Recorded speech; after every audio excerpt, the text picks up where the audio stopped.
How do you stop MDF splitting?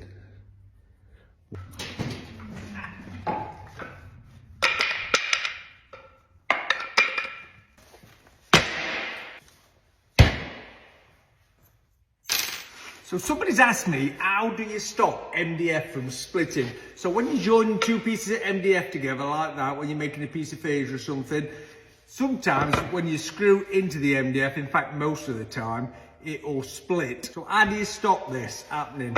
Simple. What a lot of people will do is get your MDF, they'll drill it all through that piece, they'll get it on top of the other piece like that. Of course, they'll probably put glue on it, but then they'll get the screw like that. They'll screw the two together. And what happens is that, can you see that? It's got a split. It's split the MDF. Simple solution to this. You want to drill a bigger clearance hole like that, and then change your drill bit for a smaller one.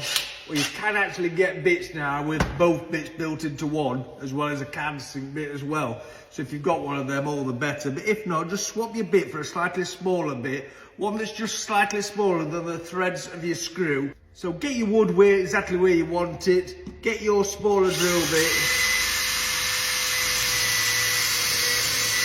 and just drill an hole there. Get your wood in place, get your screw then, and then just simply screw it together.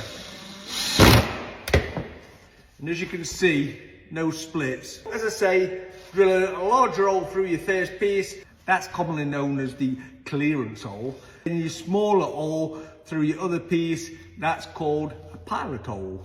And if you do that, you won't have any more problems with your MDF splitting.